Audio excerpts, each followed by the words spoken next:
Hi guys, welcome to this week's edits. Obviously, it was a great win over the Swans. It was a tough, hard-fought contest in probably less than ideal conditions. You'd say the ANZ Stadium was probably a little bit wet underfoot. I think they had 250 mils of rain over the course of the week, so it was really heavy, sogged-out ground, so to speak. So it was a really good effort by our players. So let's go to the edits. Couple of questions. You always talk about contested ball. Will good use of the ball be a greater factor in picking the team for next Sunday? That's from Ziad, I suppose we'd call that one. Look, it's a good question. The big one for us is contested ball is always a factor in how we play, but the good thing about our recruiting model, and Francis Jackson and his team at Blair Hartley have done a great job in getting players that are really capable kicks in our footy club. It's something we've spoken about, ever since I've came to the footy club, about having guys that are capable by hand and foot. We're one of the more efficient sides in the competition at disposing of the ball. I think we're ranked number 3 overall.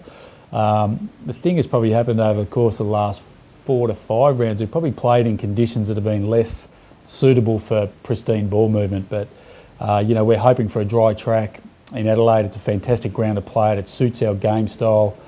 So we're really looking forward to it on the weekend. But in saying that, the contested ball numbers are going to be crucial. To beat Port Adelaide, we've got to beat them inside, then to get them outside. So contested ball will be the big one. We managed to beat them by +33, which is a significant victory last time. We've just got to make sure we continue that trend this week. Next question from Sean. Can you talk about Alex Rance and just how big his performance in the last quarter was? That's a really good point, Sean. He was outstanding, Alex. The amount of times he saved us through his possession gains down back. He's been a really important player for us all year. We sort of forget that he missed, it was either 6 or 7 rounds due to a broken foot. So obviously we lost what I would consider an All-Australian full-back. The thing that he does is he uses his body incredibly well. He's strong. He's blessed with speed, elite power, and he matches up favourably against a lot of opponents. So we'll be looking forward to him doing the job against this week. He's going to have a great opponent in Schultz, but he repelled a number of attacks on the weekend that, if he didn't win those balls, are in a lot of trouble. So probably one of the best games he played. A little bit of carry on here with the cramp we can see, but overall he was brilliant. Just the ability for him to compete, and that's what makes him a very good player for us. Next question.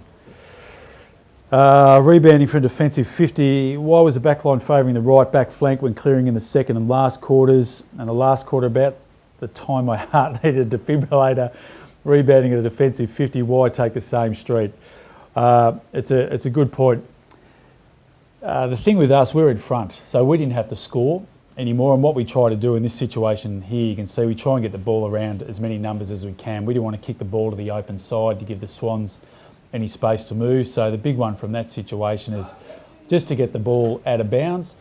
The fact that the chance of you scoring from defensive 50, looking at some stats here, from defensive 50 is about 8%. So realistically, it's not a scoring source. So we just had to make sure we kept that ball in traffic as much as we could, and try and keep the contest in close, because we didn't want to give the Swans an opportunity to get that ball in open air where they could actually get that result they were after. So that was a big one from us. The thing that caused our boys a little bit of grief, we had about 4 out on the fulls.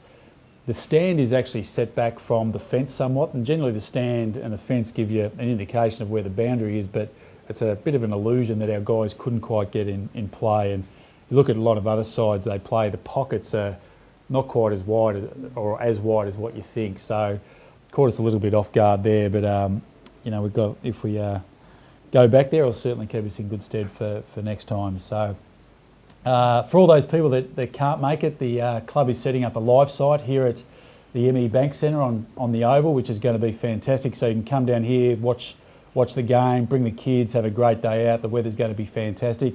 It's going to be a gold coin donation, and it'll go to the AMF Foundation, which is also a good cause. And look, the more people we can get here, create that carnival atmosphere, will be great. We're really looking forward to the challenge. It's going to be enormous. Our guys have shown incredible resolve to get back into the finals, but more importantly, we know our job's not done. So we look forward to the challenge over at Port Adelaide. And to all those people that are coming over, thanks. And make sure you cheer loud, because I guarantee you 7,000 or 8,000 fans, whatever it may be, you'll make the noise of 25. So let's make sure we help our guys get the win. Hopefully see you next week. Speak soon.